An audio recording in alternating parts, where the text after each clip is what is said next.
Bonjour, je suis le docteur Raphaël Maneloko Didier et je parle donc de ce que les gens appellent souvent africanisme, panafricanisme, européanisme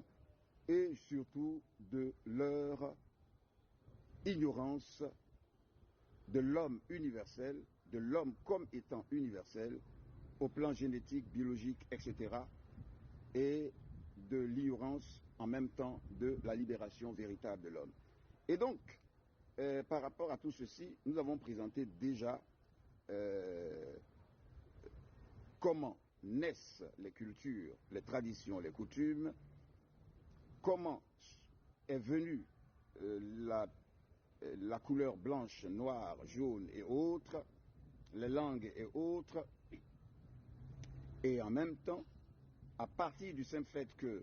lorsqu'on écarte la couleur de la peau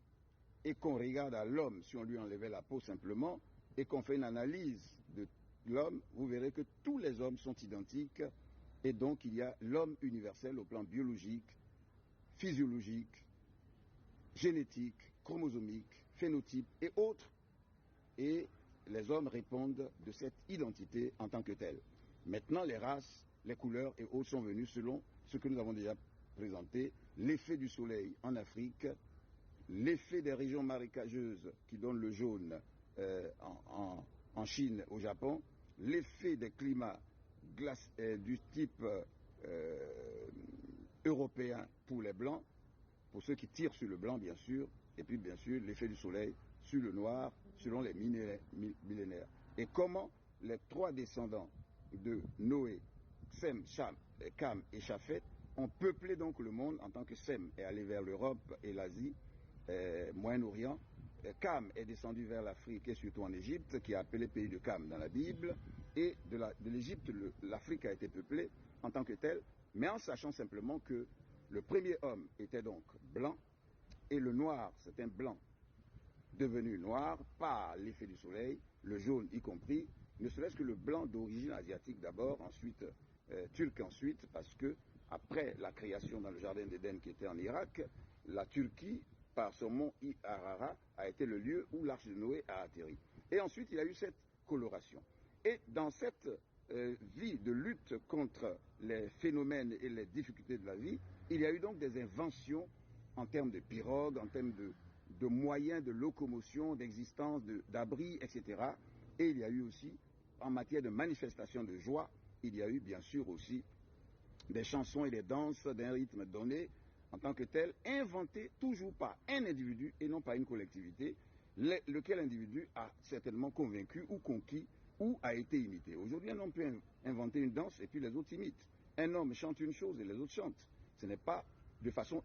unanimiste qu'on crée une chanson ou une coutume. Un homme d'une période donnée peut décider d'une loi, comme aujourd'hui il y a des projets de loi, comme des propositions de loi, émises par des gens, et puis on adopte. Victor Schweitzer, dit-on, a aboli l'esclavage. Et ça y va. Quelqu'un peut inventer l'esclavage, et les gens peuvent l'imiter. Donc déjà, il faut voir ça comme les cultures, comme ce sont étant des accidents, des différences liées à des individus qu'on croit souvent ancêtres, alors que tout homme est un ancêtre du futur, et avant lui, il y avait des choses par rapport auxquelles il a rompu et qu'il a inventé ces choses personnelles, que ce soit au niveau des lois, que ce soit au niveau des danses et autres. Donc il n'y a rien qui soit ancestraliste ou africain de nature, encore que l'Afrique est très plurielle, et si vous demandez à un villageois, si vous lui demandez qui vous êtes, il ne dira pas que je suis africain, il dira simplement qu'il est par exemple Dida ou Gagou ou Swahili ou Gouro ou Yoruba, et déjà dans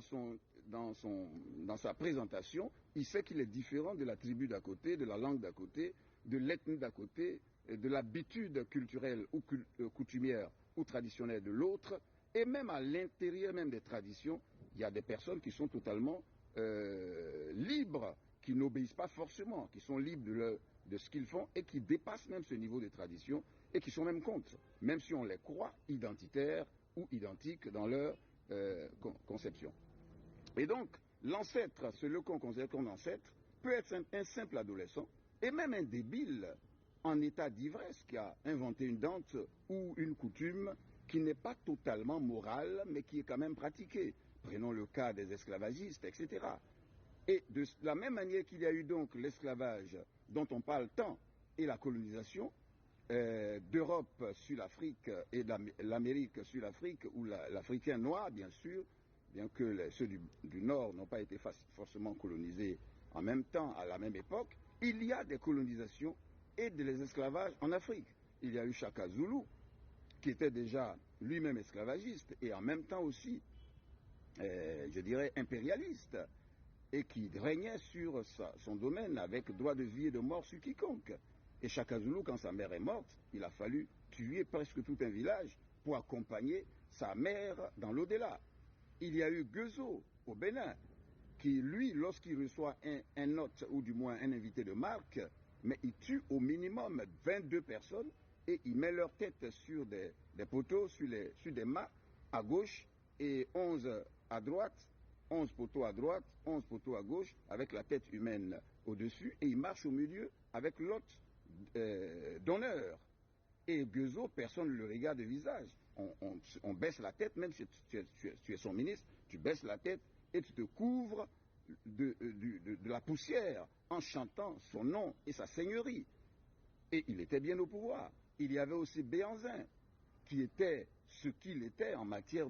d'empereur réel. Et j'ai fait un livre, un document et des journaux sur les pouvoirs africains avant l'esclavage et le colonialisme. Donc, il y avait aussi Ramsès II, pharaon d'Égypte, qui était très, très esclavagiste